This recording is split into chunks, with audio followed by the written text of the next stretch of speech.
Shabbat Shalom Mevorach, un très grand Shabbat, puisque ça va être un Shabbat Rosh Chodesh, c'est-à-dire le premier du mois, le premier Nissan. Et comme vous le savez, que dans le mois de Hadar, il y a des Shabbats avec des parachutes spéciales.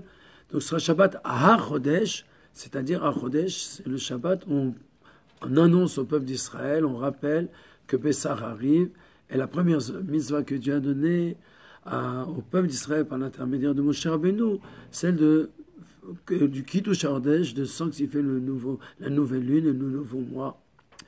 Ça veut dire que concrètement, il y aura 3 Sifrei Torah ce Shabbat, un avec lequel on lira la paracha, le Shvi, le 7e, montera donc dans le paracha HaChodesh, et le 3e Sefer Torah, c'est celui qui nous Rosh Chodesh, c'est-à-dire les sacrifices de Rosh Chodesh, comme chaque Rosh Chodesh.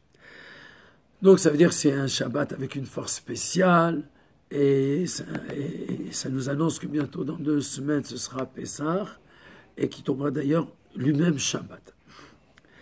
Donc ici, on voit que dans les préparatifs de la fête de Pessah, qu'est-ce que ça veut dire Pessah? C'est le sacrifice de Pessah. Donc je voudrais parler un petit peu de Pessah et de la paracha que nous allons lire, celle de Tazria, où il y a 2 sujets, c'est donc les lois des enfants qui naissent, si c'est un garçon, si c'est une fille, c'est pas la même, et la loi du Metzora, c'est-à-dire celui qui a une tâche qui le rend impur avec des signes très très spéciaux, comme on le voit quand on lit la Sidra de la semaine, des cheveux blancs, si la tâche elle augmente, s'il y a un endroit guéri au milieu de la tâche, tout ça, ça le rend impur, etc. Et juste pour dire que Nega, qui veut dire en hébreu tâche, et qui veut dire plaie, si on le lit en l'envers, ça fait Oneg, qui veut dire plaisir. Souvent, l'effort ne vient le plaisir ne vient qu'après l'effort. Une fois qu'on a fait un effort, alors on a un plaisir dans ce qu'on a. D'ailleurs, c'est tout le but de l'Neshama pour qu'elle est descendue dans ce monde. On peut avoir du pain de honte, c'est-à-dire du pain gratuit, mais si on a fait un effort, on a mérité, ça nous a donné quelque chose de spécial. Mais tant qu'il était, avant de commencer Pessah, c'est-à-dire Shabbat le soir, et la veille de Pessah, le 14 Nissan, on a une mitzvah très spéciale, c'est de faire un sacrifice. C'est un agneau qui avait moins d'1 an et qui devait être sacrifié la veille de Pessah. C'est pour ça qu'on n'a plus le droit de manger le chametz à partir de la veille de Pessah, à partir de midi. La chametz nous a rajouté, bien sûr, 2 heures avant. Et ce sacrifice-là de Pessah, c'est ce qui allait nous donner la force d'intégrer la matzah que nous allons manger le soir, le 15 à la nuit, avec toute la Haggadah, avec les herbes amères et avec le Korban Pessah. Donc c'est ces 3 mitzvot-là qu'on va faire, la matzah, le Pessah et les herbes amères. Je voudrais parler aujourd'hui de cette mitzvah du Korban. On voit que dans le Korban Pessah, le sacrifice de Pessah est différent de tous les sacrifices.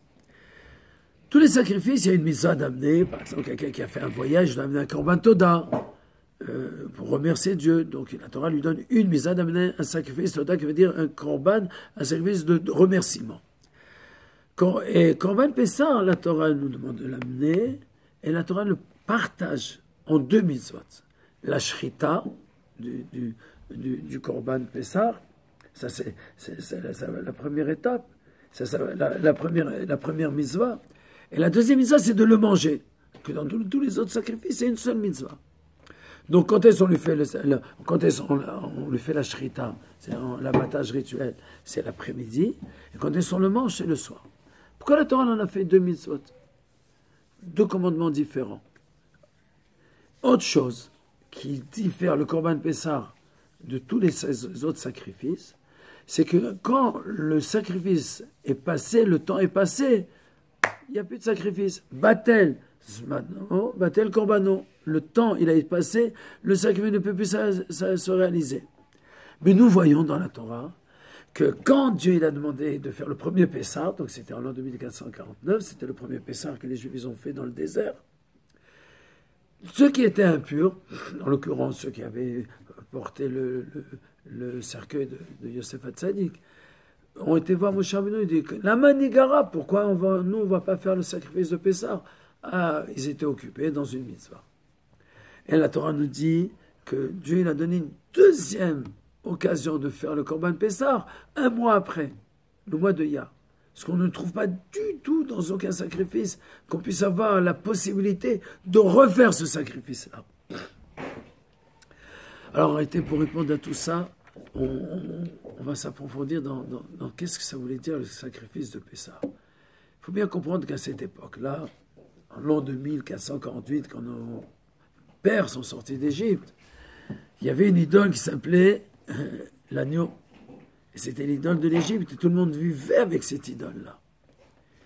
Et prendre l'idole de l'Égypte, l'attacher au lit, la battre, c'était quelque chose qui était terriblement difficile. C'était une très grande épreuve.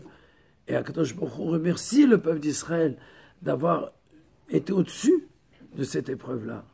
L'idole, c'est comme maintenant, c'est devenu très large. On dit des idoles, c'est des courants de pensée. Et si on ne pense pas comme ça, on se moque de nous. Et c'est pour ça que la première loi du Shulchan Aruch nous dit « N'aie pas honte quand tu fais les mitzvot ». C'est-à-dire ne regarde pas sur le courant. De toute façon, toutes les modes changent. Notre manière de vivre, elle restera toujours la même. Et c'est pour ça que la Torah nous dit « N'aie pas honte ». C'est-à-dire, c'est pas que tu as honte et tu surpasses ta honte. La Torah dit « N'aie pas honte ». Tu n'as pas le droit même pas avoir ce sentiment de honte. Tu dois être fier. Et c'est ça ce que le peuple d'Israël a dû faire dans un premier temps. Couper. Couper avec le mal. C'est la shrita. Couper avec l'idolâtrie. Et ça, c'est comme avec ça que le peuple d'Israël est né. C'était pas possible qu'on le fasse pas. Même ceux qui étaétaient impurs, ils ont été voir Moshe Rabbeinu, ils ont dit, c'est obligé qu'on le fasse. Alors Dieu a dit, oui, je vous donne une autre occasion de le faire. Mais maintenant, ça suffit pas. Il faut intérioriser ce don de soi, cette coupure avec le mal. Ça, il faut l'intérioriser à l'intérieur de nous, que ça rentre dans toutes nos actions, pas seulement dans la pensée, ça rentre dans chaque élément de notre vie. Et c'est ça, cette deuxième mitzvah que la Torah nous a donnée, de manger le korban. C'est une mitzvah tout à fait à part. C'est-à-dire que quand on mange quelque chose, on l'intériorise à l'intérieur de notre être. Et c'est ça la mitzvah que la Torah nous a donnée à Pessah, casser avec le monde et intérioriser, pas casser avec le monde dans le sens où quitter le monde, non, de l'élever et intérioriser ça envers nous-mêmes. Et grâce à ça, on fera ce saut-là, ce Pessah-là. C'est ça un peu ce que la paracha nous dit, que le néga, cette tâche-là, que l'homme il avait, et il a ressenti cette tâche, parce qu'il était très très élevé, donc il a ressenti qu'il y a quelque chose qui l'empêche de s'attacher avec Dieu. Quand il travaille sur lui-même, ça devient onek. Les mêmes néga et onek, c'est les mêmes lettres, ça devient un plaisir que Dieu nous donne de préparer ce Pessah dans la joie, et que ce soit un vrai Pessah. Pessah veut dire sauter, qu'on puisse sauter, et donner la main au Mashiach. Amen, Keneratsan. Shabbat Shalom.